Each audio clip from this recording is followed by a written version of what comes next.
Okay, fellow warriors, I want to talk you through some of the first strategies, psychological strategies that we have discovered in our careful review of Satan's attacks on the noble and great ones of the final generation, so that you can watch for them and be ready for them. Perhaps you've heard the phrase, "You are your own worst enemy."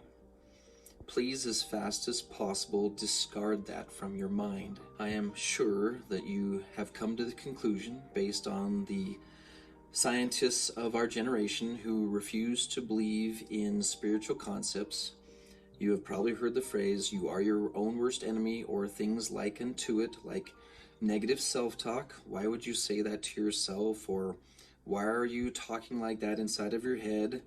When you think about it, I don't remember ever wanting to think like this inside of my head. Let me talk you through the strategy that we have discovered that Satan uses to create the sensation of feeling like you're having a negative conversation in your own head.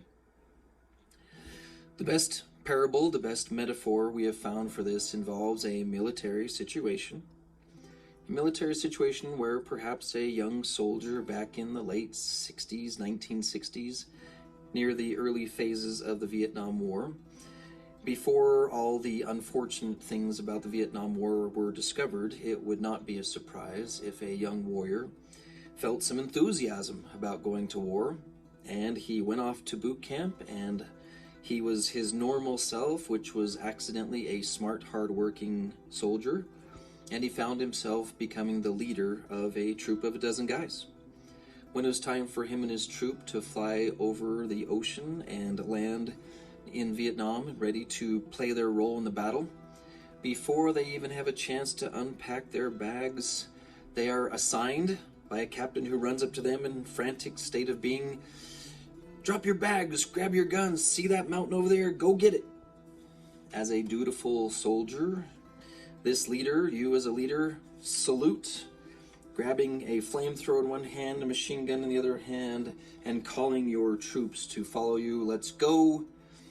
You blaze a trail, clearing a pathway, making great progress, and getting closer and closer to your destination when the enemy steps it up a notch and pushes you and your men down into a bunker. While you're in that bunker, pacing back and forth, trying to decide what to do, your radio crackles. Sounds like some guy from Texas on the other line saying, "Hey soldier, looks like you're in a bad situation. I can see you, but you can't see me." And you're like, "Are you gonna help us out here or just make fun of us?" He says, oh yeah, it's fine. Just take your men and go here, here, here, and here. You'll be able to get out of the forest safely. Thank you. As you start following the directions that you've been given, you are halfway out of the forest. The enemy jumps out of the bushes and kills all your men. And right before their leader kills you, he shows you an American radio he had stolen the other day and talks to you as if he's from Texas. So I have a few questions for you. Is this fair? Is it fair for an enemy to trick you like that? No, it's not fair, but it is war. And it's important that you understand that what you're dealing with right now is psychological warfare. Second question, would it have been nice if someone had told you in advance that the enemy might be able to do something like that? It would have been very nice. Okay? Now I would like you to review inside of your mind the last 3 hours, 6 hours, 12 hours, 24 hours, and listen to the chatter, the talk inside of your head. And I invite you to ask yourself a question. What if some of what you've been hearing inside of your head is not your own voice? What if a 7,000-year-old military genius who's dedicated to your torment, your temptation, and your turmoil has found a way to talk to you in your own head, in your own voice? The voice on the radio was supposed to be a voice we could trust. The voice in your head is supposed to be a voice you can trust. But in the same way that we have learned spiritually that the Holy Ghost can float ideas into your mind, in a way that you can't always tell if it's you or him. As spiritual scientists, we have learned that Satan can do the same thing. So please, I beg of you, first start by getting some kind of a notebook and writing down, whether it's electronic or paper, and cutting each page into 3 sections, and have one for the voice of the Holy Ghost, one for your own voice, and one for the voice of someone who might be a dark entity trying to mess with your head. I will tell you this now. The Holy Ghost will never be involved in torment, temptation, or turmoil.